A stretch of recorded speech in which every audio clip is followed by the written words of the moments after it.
Bom dia, pessoal, tudo bem?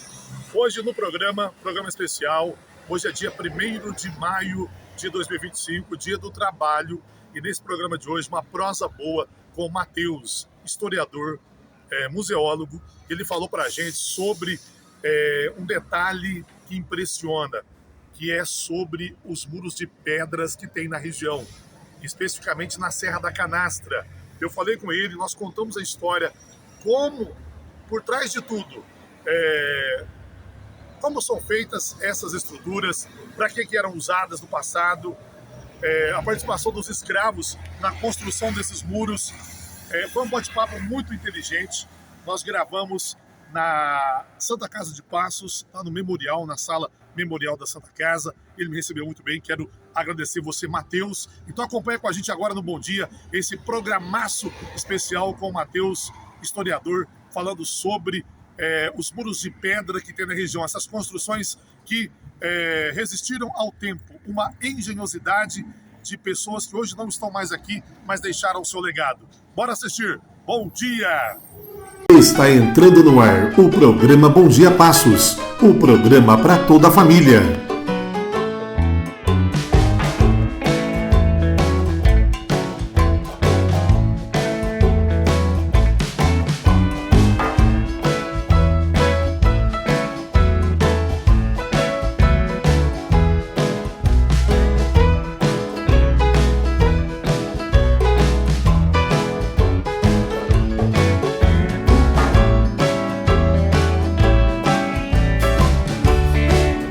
Abraço para Cabo do Rio Claro, Jaca Rio Grande TV atinge aí o mundo todo, né? Não tem fronteiras, né? Sucesso para vocês, viu, irmão? Parabéns, valeu. Oferecimento Independência Móveis, fabricantes e apaixonados por móveis de madeira há 2 décadas. Produzimos móveis sustentáveis e de alta qualidade. Móveis rústicos em Passos é na Independência Móveis. Pontual Contábil, atendimento personalizado, soluções práticas e objetivas. Tecnologia à disposição dos clientes. Respeito com as organizações empresariais. Capacidade de gestão aliada a estratégias de competitividade. Pontual Contábil. Avenida dos Expedicionários, 1362. Vila Rica, Passos, Minas Gerais. Telefone 35 3521 9908. Odontologia Integrada Passos. Saúde bucal acessível com implantes, clareamento e aparelhos. Agende sua consulta com o Dr. Douglas, na Avenida Comendador Francisco Avelino Maia, 2749. Telefone 35 99903 9326. Restaurante Sabor Brasileiro. Desfrute de comida caseira deliciosa todos os dias. Venha nos visitar na Rua João Teixeira Mendes, 540. Faça seu pedido pelo telefone WhatsApp 37 99802 9754. Restaurante Sabor Brasileiro, o sabor da sua casa. Clezinho Som e Luz. Realize seu sonho com sofisticação. Oferecemos som, luz, painéis de LED e muito mais. Entre em contato pelo WhatsApp 37 99106 0523. Clezinho Som e Luz. Excelência em eventos. Mercearia do Geraldo e Casa de Carnes do Geraldo, na Avenida Juca Stockler 3149, em Passos. A melhor mercearia e açougue da cidade, com preços imperdíveis. Faça sua feira completa ou as compras do dia a dia. Cooperativa dos Transportes Rodoviários de Passos, CTRP, presidida por Marcelo Dyer, na Rua Jacarandá 186, telefone 3526-6300. Saiba mais sobre nossos serviços de transporte e logística. CTRP, a Cooperativa dos Transportes Rodoviários de Passos. Lavador MG050, deixe seu veículo brilhando com lavador MG050, sob a direção de Matheus. Ligue agora, 35 99919 2419. Agende seu atendimento. Planeta Bicho, oferecemos consultas veterinárias, vacinas, medicamentos e acessórios para pets. Ligue para nós pelo telefone 3522-8989. Planeta Bicho, cuidado completo para seu pet. Matheus, muito obrigado por participar deste documentário retratando um histórico da região da Serra da Canastra, que é falar sobre essas construções, os muros de pedras, da Pousada Mirante, especificamente o vídeo. Primeiro, vamos levantar um pouco, vamos voltar no tempo, né? Nas eras, para falar um pouquinho do que acontecia quando foi construído esses muros. A gente não tem como especificar muito bem como era esse tempo, nem quando foi feito esses muros. A gente sabe que é muro centenário, que eles têm possivelmente muito mais de 100 anos, mas a gente não tem muito como especificar a datação correta.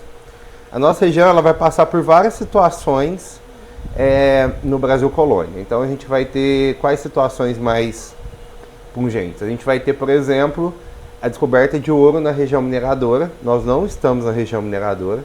A gente até teve alguns casos de faiscagem aqui em alguns rios nossos. A gente teve alguns grupos de bandeira que vieram até aqui em busca de ouro, mas não encontraram ouro. Bom, como não se encontrou ouro na região, e o caminho já estava aberto para cá, essa região foi tomada por quem? Negros forros, negros fugidos e homens brancos pobres, que eram as figuras marginalizadas numa sociedade mineira que não se tinha lugares para esses homens, né? Se você tinha lugar para o dono de mina e você tinha lugar para o escravo, que era quem ia fazer o trabalho, e um ou outro homem que fazia um comércio pequeno, ou que levava esse ouro até a capital, ou que vendia esse ouro, ou que trabalhava na casa de fundição. Muito menos pessoas que foram atrás desse ouro e não conseguiram. Então, você tem um contingente grande de pessoas, e essas pessoas vão vir para cá, para as outras regiões de Minas Gerais, inclusive aqui para o sudoeste. O que a gente vai ter depois é o quê? Uma região farta no fornecimento de alimentos para regiões mineradoras e para outras áreas do Brasil. A gente tem um caminho fácil aqui entre Passos e Três Corações. Três Corações é Ouro Preto, Mariana, as regiões mineradoras ali, né? Até mesmo Tiradentes, o que vai facilitar que você leve gado de engorda, um gado de corte, para essas regiões e outros produtos, como também porcos, e esses produtos vão todos por via terrestre. A gente vai ter uma ligação fluvial, que vai sumir depois. Na verdade, ela ainda existe, mas hoje ela não pode ter fluxo de embarcação, mas esse caminho fluvial ele vai existir entre Minas Gerais e São Paulo, né? Até expliquei aqui, né? A região hoje, onde é 25 de março de São Paulo, era um grande porto, pelo rio Tamanduateí. Então a gente tinha uma ligação fluvial que vai desaguar justamente nesse porto. Por isso, inclusive, que uma das principais ruas da 25 de março é a ladeira do porto. Depois esse rio hoje ele está debaixo ele está embaixo do asfalto, ele foi canalizado, mas ele vai existir essa ligação fluvial, e esse gado também é para essa ligação fluvial. Mas de onde vinha esse gado? Ele vinha de uma denominação que não existe mais, mas o Goiás Velho, que depois foi anexado a Minas Gerais, hoje é a região de Araguari, ali Uberlândia, Uberaba. Esse gado vem, e aí ele era comprado magro nessas regiões, e ele era engordado na Serra da Canastra, e depois ele era vendido tanto para esse caminho que vai seguir para São Paulo, quanto para o caminho que vai seguir para a região mineradora. Então, possivelmente... Gado era muito caro na época? Gado era... Bom, ele era basicamente o que é hoje. Né? O consumo de carne não é um consumo das pessoas mais pobres. A gente pensa um Brasil do século XIX, a gente vai ter o quê? Basicamente um Brasil do século XVIII. Se a gente pensar um Brasil do século XVIII, século XIX, a gente vai ter um número muito grande de pessoas pobres, e essas só consumiam carne quando essa carne de algum jeito aparecia, né? Não era algo corriqueiro, não era um consumo de carne diário, proteína diária como a gente tem hoje. Mas a gente tem também uma classe média e uma elite. Essa consumia muita carne. E aí esse gado, ele ia para fornecer, para atender esses locais. Então não era nada muito caro, mas também não era nada muito barato. Não era um produto para elite, de alto consumo, mas também não era um produto das classes menos favorecidas. E aí esse gado, que é o que é hoje o gado, né? Hoje um boi de corte, ele não é nada inacessível, mas ele também não é barato. E aí, esse gado, então... E a compra do gado magro, a engorda e a venda era muito lucrativa. Esse transporte era muito lucrativo. Porque ele não é um transporte fácil. A gente tem que pensar que é um transporte por tropeiros. Então, você vai ter um transporte difícil. essas pessoas recebiam, a gente tem que pensar que é outra época, não estamos na época do Pix, nem do depósito, as pessoas recebiam dinheiro vivo e elas viajavam com dinheiro vivo, com moedas de ouro, elas viajavam com coisas facilmente assaltáveis. Nesses caminhos existiam vários grupos de assalto, existe até uma lenda muito famosa da Serra da Canastra, que é a Fazenda do Zagaia, que pode ter existido ou não, mas existiam vários locais onde tentavam se roubar destes homens, várias histórias ao longo do caminho da Serra da Canastra de tropeiros e tropas que foram assaltadas, né? Existem N histórias de botijas de ouro enterradas na Serra da Canastra por tropeiros que iam ser assaltados e enterraram, foram mortos e perderam essas botijas de ouro. Então, se existem essas histórias e elas transpassaram tempo, é porque essas histórias eram reais, né? Talvez não com essa magnitude, mas em algum momento eram reais. Enfim, então era algo muito lucrativo, mas também muito perigoso. Durante muito tempo existiu esse comércio muito grande ali na Serra da Canastra. E aí eu acredito que esses currais de pedra que a gente tem lá, eles foram construídos basicamente para o manuseio desse gado. Porque o que acontece? O gado solto ele não engorda. Então eu preciso prender o gado para ele comer praticamente preso, para que ele gaste o menos energia possível, para que ele engorde o máximo possível, para que depois eu possa levar esse gado por via terrestre para o lugar de destino. Então eu imagino que esses currais foram construídos para essa destinação. Foram construídos por escravos? É o que eu te falei. E sobre a engenharia, o que você observa? Aquela engenharia ali, ela é uma engenharia muito antiga, né? Você vai ver aquela mesma engenharia de curral de pedra em vários lugares do mundo. Ela é descendente dos povos antigos. Você vai achar aquilo ali Egito, você vai achar aquilo ali em Roma, você vai achar aquilo ali possivelmente na Grécia. Você vai achar isso, né? Existe até uma coisa muito complicada de se explicar, mas você acha isso inclusive entre incas, maias e astecas, né? Então, assim, quando eu falo difícil de explicar, porque você vai achar essa mesma engenharia no Egito, em Roma, na Grécia, entre os maias, incas e astecas. Então você vai achar essa engenharia praticamente em quase todos os povos da antiguidade e a gente herdou esse conhecimento, né? Já existia argamassa no século XIX. Já existiam casas feitas de adobe, e adobe é extremamente resistente. Mas ainda existia também o conhecimento do muro de empilhação de pedra, que é extremamente resistente, tanto que esses muros estão aqui até hoje. Tanto que se eu for no Egito eu vou encontrar esse tipo de construção que transpassou milhares de anos. Se eu for na Grécia, em Roma, se eu for em Machu Picchu, se eu for em vários lugares eu vou encontrar isso, e transpassou milhares de anos.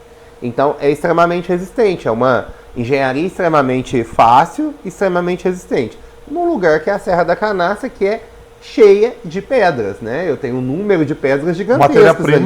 Matéria-prima não faltava. Tanto que eu tenho, inclusive, casas lá com um telhado de pedra. Né? Essa pedra não era usada só para muros, ela era usada basicamente para tudo.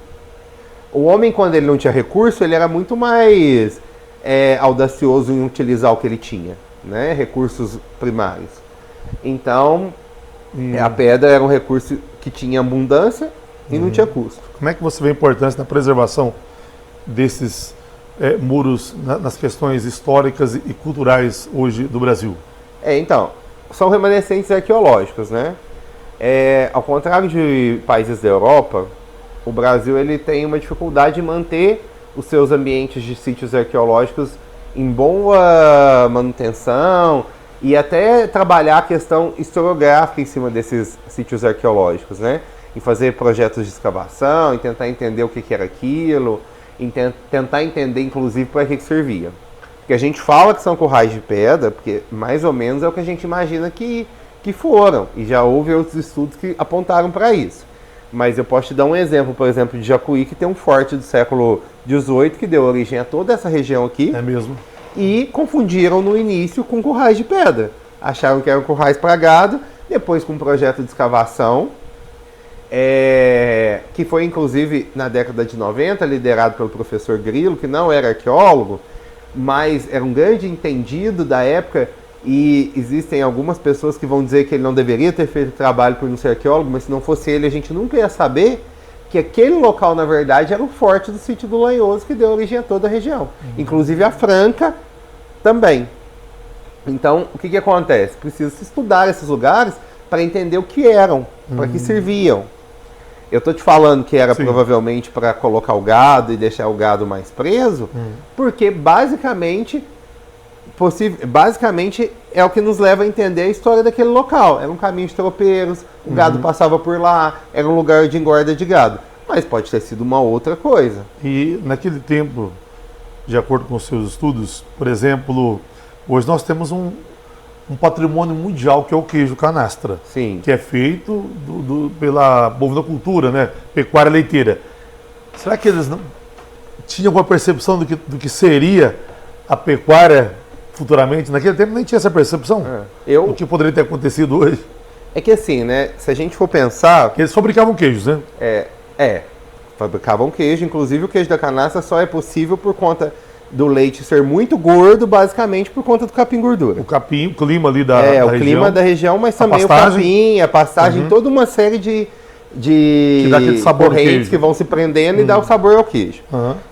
Tanto, inclusive, que se a gente for seguir normas de higiene dos dias atuais, o queijo da canastra não poderia ser feito.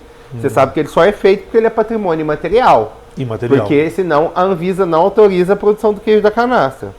Porque eu não posso pasteurizar o leite do queijo da canastra, senão ele não vira queijo da canastra. Ele vira queijo Minas padrão. Ele só é produzido ali na região. Então assim... Não tem esse processo da indústria na cidade? Não, se eu industrializar eu não consigo produzir. Porque se eu pasteurizar eu vou matar uma série de... Patrimônio imaterial.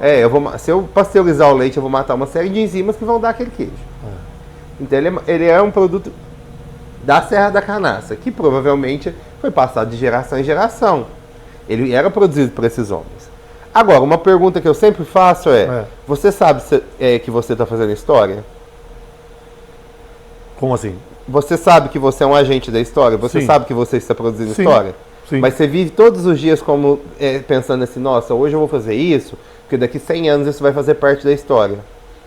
É uma bela colocação. Então, porque eu não acordo, e olha que eu sou historiador, eu não acordo todo dia pensando, olha, hoje eu tenho que acordar e fazer algo gigantesco, porque daqui 100 anos eu vou ser história. Mesmo.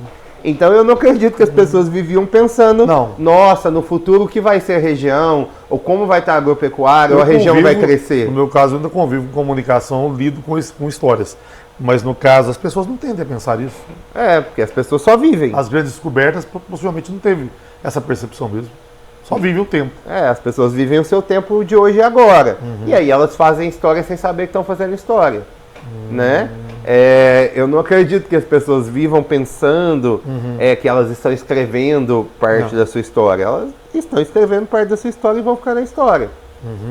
E você acha imprescindível a questão das comunidades ribeirinhas, das comunidades da canastra, preservarem esses locais com essas construções, sejam os muros de pedras específicos que eu estou dizendo, mas tem currais de pedra também, tem casa de pedra também, né? A gente tem outras construções de pedra também, né? Olha, a Serra da Canastra, para mim, é um lugar riquíssimo em história. Ali é um berço cultural. E não só histórias dos povos que ele passaram, que ele viveram, mas histórias culturais mesmo, né? Você vai ouvir N lendas na Serra da Canastra, que são histórias que você vai ouvir em Portugal. Então você vai pensar assim, nossa, de onde veio isso? Se a gente pegar o caminho feito por Saint-Hilaire, que foi o primeiro registro da Serra da Canastra, e pensar que esses lugares ainda estão intocados. Incrível, né? Quando eu dava aula na UENG, a gente fez um projeto de iniciação científica que a gente refez as trilhas do Saint-Hilaire e elas estão intocadas. Os mesmos caminhos que eles passaram, ninguém passa há muito tempo, ou algumas pessoas locais passam. Se a gente pensar que a Serra da Canastra é repleta de cemitérios de campanha, que eram usados pelos tropeiros, né? As pessoas morriam nas tropas e você não levava ela de volta para enterrar. Você enterrava com um padre caixeiro, que toda tropa tinha um padre. Por que padre caixeiro? Ele carregava uma caixa que virava um altar e morria alguém, eles levavam o corpo até um cemitério de campanha, que tinham vários pelos caminhos, o padre rezava a missa e enterrava o corpo. Aqui em Bom Jesus da Penha tem um cemitério de escravos. Sim, mas esse não é de campanha. Mas não é de campanha. Ele é um cemitério ungido. Isso. Os de campanha ficavam pelo caminho. Do caminho por onde passavam os tropeiros. E a gente não sabe onde onde todos estão na Serra da Canastra. Mas tem registros. Tem alguns registros, outros a gente não sabe. Então, se você pensar que tem essa história ainda não registrada na Serra, se você pensar que a gente não tem, além do queijo, a gente tem a carne de lata. Ah, carne de porco na lata. A gente tem uma série de coisas ainda não registradas na Serra da Canastra. O conhecimento do canastreiro, entendeu? Se a gente pensar em todas essas histórias que ainda não estão catalogadas, a Serra da Canastra é uma arca que nos liga ao século XVIII, ao século XIX, ao século XVII, a história do Brasil. Talvez lá ainda tenha registros materiais e imateriais não intocáveis sobre a história do Brasil. Talvez seja lá que a gente vai descobrir grande parte da história do Brasil. Então acho importantíssimo se manter isso, se estudar isso, né, buscar entender o que é a Serra da Canastra. E até porque a questão do turismo histórico é uma esfera que vem crescendo muito. Muitos viajantes do Brasil, do mundo que vem até a Canastra, eles gostam de saber também das questões históricas da construção da canastra, né? Sejam pelas populações antigas, seja pela gastronomia, por essas histórias que permeiam as pessoas mais antigas, né? A gente conversa com moradores antigos da região. Eu estive lá na pousada Canteiros. O valor cultural desse produto. Casal, obrigado. São os pais dos proprietários. Obrigado. Eles ficam com a gente o dia todo falando de histórias de antigamente, como é que eram as lutas ali antigamente, porque querendo ou não passaram muita dificuldade antigamente também, né? Hoje as coisas mudaram muito. Eles tiveram muitas lutas também para sobreviver na época também, né? Eu acho, inclusive, e eu até bato nessa tecla, que um caminho para o turismo na região, porque a gente tem um turismo que está engateando. Né? Ele já é grande, mas ele ainda está engateando. Sim. Eu acho que um turismo da Serra da Canastra, o caminho dele é investir na história das cidades aqui da região e da Serra da Canastra. Gostei. Porque o que acontece? Eu acho que isso ainda é muito pouco usado e muito pouco difundido na Serra da Canastra. E a gente tem um problema muito grande, ao meu ver. Não sou da área do turismo, posso estar extremamente errado, mas é uma visão como leigo. O primeiro problema é, a Serra da Canastra hoje ela é explorada como bem natural. Então eu vou explorar trilhas e cachoeiras. Se chover, eu não tenho turismo mais na Serra da Canastra. E aí o turista fica preso na pousada. Tá, um erro, porque a gente podia estar explorando o turismo regional, usando as cidades como pontos, levando esse turista a conhecer um pouco da história e um pouco da cultura da região e da Serra da Canastra. No caso dessa pousada Mirante aqui, por exemplo, ele tem um atrativo que é conhecido os muros de pedra. Então o turista está um dia chovendo ou nublado, no frio, inverno da vida, eles vão percorrer os caminhos por onde está e o proprietário, que é o Jefferson, ele sabe muitas histórias por ali. Ele vai contar isso para os turistas e mostrar de perto.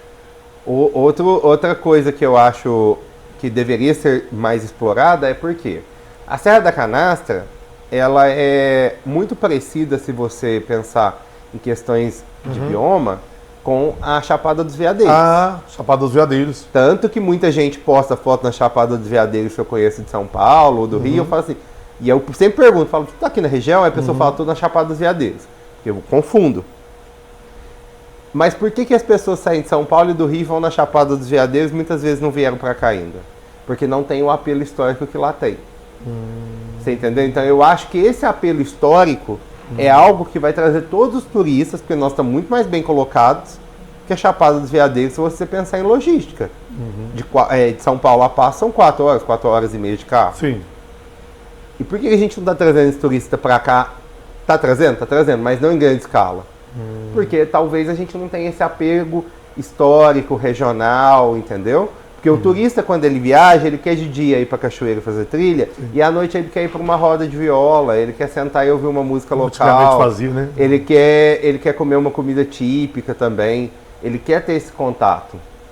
Então eu acho que o investimento... Lá no Santuário Caraça, é isso mesmo, se eu não me engano, eles ficam todos sentados na noite, na varanda. Os lobos são muito dóceis, né? O lobo guará vai lá e eles jogam até frutas para os lobos.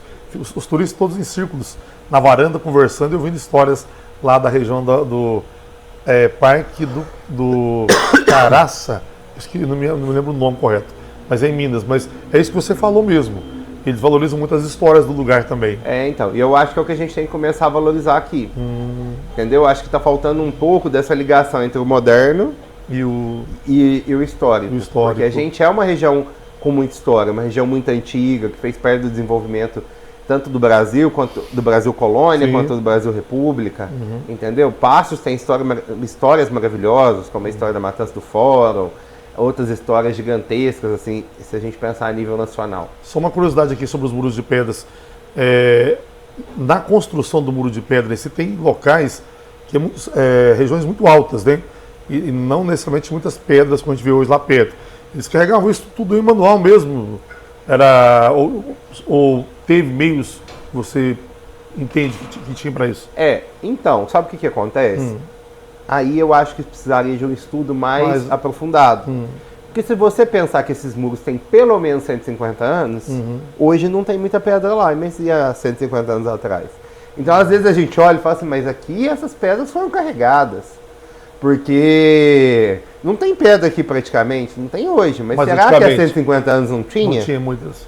É aí que o estudo vai falar pra gente, não, há 150 estava cheio de pedra aqui. Mas são 150 anos de gente tirando pedra, de veículo passando, de animal passando. Exploração na terra. Entendeu? Então, pode ser que... Devastação, queimadas e por aí vai, né? E aí, se a gente for pensar, de uma forma mais clara, quando eu vou tirar algum recurso natural, eu começo por onde? Por onde ele está mais fácil. Isso. Então, talvez esses locais que hoje não tem pedra, mas tem muros de pedra, eram os locais de retirada mais fácil das pedras. Às vezes não é que levaram pedra para lá, às vezes retiraram de lá para outro lugar. Sim. Porque aí eu retiro do lugar mais fácil primeiro, para depois começar a retirar dos mais difíceis. Já tinha muita pedra por ali já. Então talvez não tenha mais hoje, porque já foi retirada no passado. Para uma série de coisas, muros, casas, uma série de utilizações. Mesmo as fazendas de adobe da Serra da Canastra, né, que é um modelo de construção mais moderno, elas têm a fundação em pedra. Então essa pedra é extremamente utilizada. Entendi. Matheus, muito obrigado por você participar desse material que estamos produzindo para a Pousada Mirante, falando sobre as questões das construções antigas, no caso sobre o muro de pedras. Te agradeço muito a sua participação e se você sentir vontade de deixar um abraço aí para a família da Pousada Mirante, fique à vontade. Eu que agradeço a oportunidade, agradeço a oportunidade de estar contando um pouco dessa história e estar passando ela um pouco para frente. Obrigado, eu que agradeço muito. Falamos com o Matheus, historiador, museólogo também, e falei com ele diretamente aqui do espaço cultural aqui do Centro de Memórias da Santa Casa de Passos. Matheus, muito obrigado. A gente fica muito grato pela sua participação, que enriquece.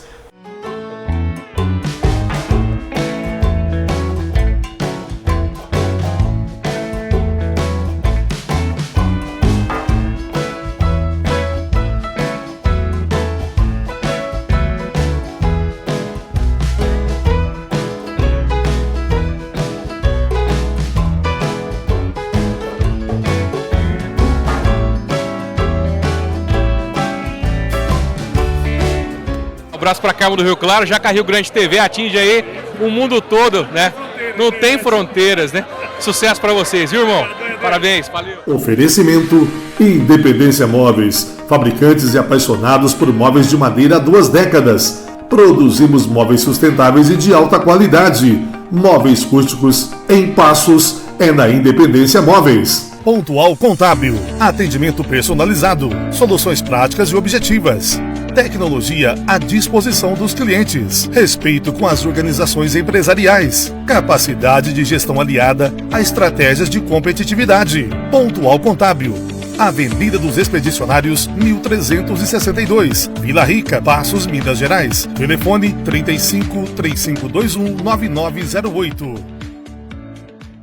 Odontologia Integrada Passos. Saúde bucal acessível com implantes, clareamento e aparelhos. Agende sua consulta com o Dr. Douglas, na Avenida Comendador Francisco Avelino Maia, 2749. Telefone 35 99903 9326. Restaurante Sabor Brasileiro.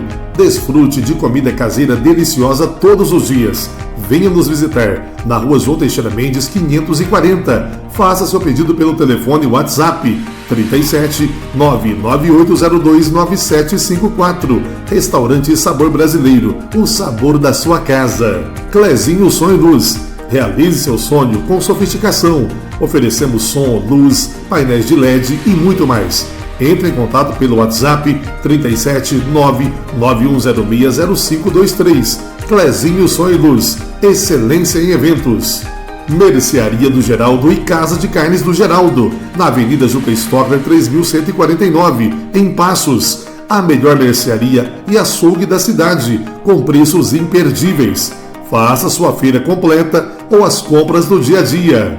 Cooperativa dos Transportes Rodoviários de Passos, CTRP, presidida por Marcelo Dyer, na Rua Jacarandá 186, telefone 3526-6300. Saiba mais sobre nossos serviços de transporte e logística. CTRP, a Cooperativa dos Transportes Rodoviários de Passos. Lavador MG050. Deixe seu veículo brilhando com lavador MG050, sob a direção de Matheus. Ligue agora, 35 99919 2419. Agende seu atendimento. Planeta Bicho. Oferecemos consultas veterinárias, vacinas, medicamentos e acessórios para pets. Ligue para nós pelo telefone 3522-8989. Planeta Bicho. Cuidado completo para seu pet.